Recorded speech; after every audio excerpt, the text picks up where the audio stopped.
अब कैसे निकालोगे सीएसके के राजा ऋतुराज गायकवाड़ को टीम इंडिया से? कैसे निकालोगे? ऋतुराज गायकवाड़ ने मौके पर चौका नहीं शतक मारा है। वो शतक जो बड़ी गंभीरता से सवाल खड़ा कर रहा है कि क्या ऋतुराज गायकवाड़ को इग्नोर करना सही था लंबे समय तक। टेस्ट क्रिकेट में मौका था, ऋतुराज की जगह बनती थी, लेकिन सिलेक्शन नहीं हुआ। जिम्बाब्वे वाले टूर पर ऋतुराज ओपनिंग करने गए, रन बनाया। 3 नंबर गए, रन बनाया। 4 नंबर पर रन बनाया, लेकिन टीम से बाहर कर दिया गया। लेकिन अब ऋतुराज ने शतक लगाकर एक स्टेटमेंट दिया है कि वो जो खामोशी से मेहनत ऋतुराज ने की थी, अब ये शतक उसका शोर दुनिया के सामने मचाएगा। साउथ अफ्रीका के सामने मुश्किल परिस्थितियों में रोहित शर्मा और जायसवाल के आउट होने के बाद जब ऋतुराज आए तो ऋतुराज ने शतक लगाकर एक बड़ा मैसेज दे दिया।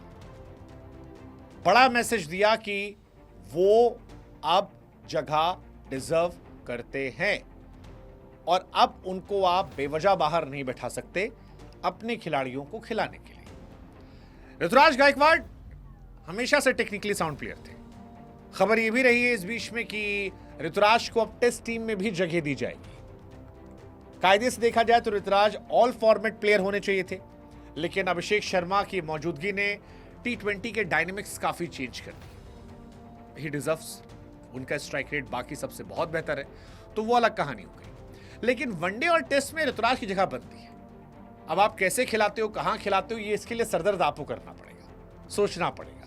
बट एक क्वालिटी 100 ऋतुराज गायकवाड़ ने तब बनाया जब इंडिया के 2 विकेट गए थे। इंडिया को विकेट ही बचाना था, एक अच्छे स्ट्राइक रेट से खेलना भी था, और ऋतुराज ने वो दोनों बड़ी शालीनता से किया। पहला 52 गेंदों मारा और फिर बताया कि साहब केवल वनडे नहीं, T20 भी खेल लेते हैं। अगला वाला 25 गेंद 50 ठोक दिया। गजब का एक्सेलरेशन था, और उस एक्सेलरेशन का असर यह था कि ऋतुराज गायकवाड़ ने अपना पहला ODI शतक लगा दिया। T20 में उनके नाम पहले से ही शतक है।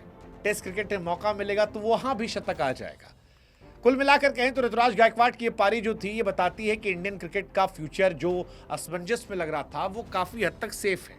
सेफ अगर आप सही खिलाड़ियों को मौका दें, सेफ अगर आप एक IPL सीजन की परफॉर्मेंस देखकर नहीं, मल्टीपल IPL सीजन की परफॉर्मेंस देखकर खिलाड़ियों को मौका दें। सेफ अगर आप किसी फ्रेंचाइज क्रिकेट से दुश्मनी निकालने के चक्कर में पूरी फ्रेंचाइज के मैक्सिमम खिलाड़ियों को बाहर करने की जगह पर इंडियन क्रिकेट को बेहतर करने के लिए जो खिलाड़ी अच्छा करते हैं उनको मौका दें। और ऋतुराज के शतक उनके लिए भी कमाल की चीज है। एक सेंचुरी हाईएस्ट क्वालिटी की, 77 गेंदों पर शतक। विराट कोहली के साथ बैटिंग करना तब करना जब रोहित और जायसवाल दोनों गायब थे। और इस शतक को देखकर लगा कि अभी कई और शतक हैं जो ऋतुराज के बल्ले से आने चाहिए, क्योंकि ऋतुराज गायकवाड़ की पारी जो है वो ये बताती है कि वो यहां रहने के लिए आए हैं, जाने के लिए नहीं आए हैं। ऑस्ट्रेलिया के सामने भी उसने लगाया शतक, अब साउथ अफ्रीका के सामने शतक लगाया। सो इस शतक के 2 मायने। एक, छोट भैया टीम के सामने शतक नहीं है, वो बाबर आजम टाइप पारी नहीं खेल रहे, बड़ी टीमों के सामने बड़ी परफॉर्मेंस है।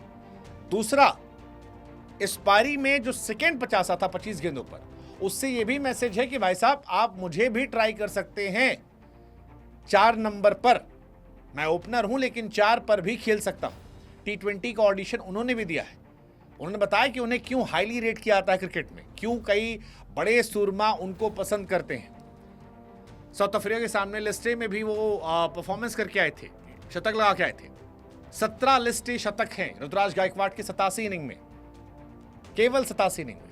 और अब ये पावर पैक्ड शतक, जबरदस्त शतक 77 गेंदों पे। कई खिलाड़ी थोड़े अनफॉर्चुनेट मुझे लगते हैं, जैसे ऋतुराज मुझे हमेशा अनफॉर्चुनेट खिलाड़ियों में लगे कि उतने उनको मौके नहीं दिए गए, उतनी उनकी बैकिंग नहीं की गई।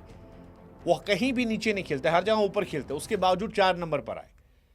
पहले मैच में नहीं चले तो बहुत सारे क्वेश्चंस हुए। हालांकि जिन लोगों ने क्रिकेट बुक पर हमारा वो लाइव देखा था, उससे मैंने कहा था कि यार बनता है एक मौका, बनता है, वो बंदा टैलेंटेड है, उसमें दमखम है, वो टेक्निकली साउंड है। मैं टेस्ट क्रिकेट में भी जब शुभमन बाहर हुए थे तो मैंने कहा था कि आप उसकी जगह ऋतुराज को खिलाओ। शुभमन और ऋतुराज काफी हद तक एक जैसे प्लेयर हैं, काफी हद तक दोनों टेक्निकली साउंड है और वहां मौका मिलना चाहिए था। और इंडिया के लिए ओडीआई और टी20 में बहुत ज्यादा खिलाड़ी नहीं जो शतक लगाए हैं। अगर आप देखोगे तो रैना ने लगाए हैं, रोहित शर्मा ने, विराट कोहली ने, केएल राहुल ने, शुभमन गिल हैं, संजू सैमसन है और गायकवाड है। बस खत्म है लिस्ट, खत्म है लिस्ट। लेकिन इसके बावजूद जब वो टी20 में 7th रैंक पर थे तब उनको हटा दिया गया। ऑलमोस्ट 2 साल उनका सिलेक्शन नहीं हुआ। हालांकि अच्छी बात यह थी कि इस बीच में उन्होंने सोशल मीडिया पर कहीं रोना गाना नहीं किया। गए, डोमेस्टिक की मेहनत की और खामोशी से मेहनत की, और उस खामोशी से मेहनत का असर यह था कि अब सफलता दुनिया के सामने शोर मचा रही है। रिवॉर्ड पा गए, टीम में आए, शतक लगाया। And it's not gonna be easy कि आप उनको रिमूव करो। इनफैक्ट मुझे लगता है कि टी20 टीम के ऑडिशन के लिए भी उन्होंने मैसेज दे दिया कि साहब देखिएगा, आगे आपकी मर्जी। ऋतुराज गायकवाड ने शुभमन गिल की गैर मौजूदगी में साउथ अफ्रीका वाले टूर को लेकर ऑडिशन दे दिया है कि आप देखिएगा मेरे बारे में। And it's gonna be interesting. Let's see, देखते हैं।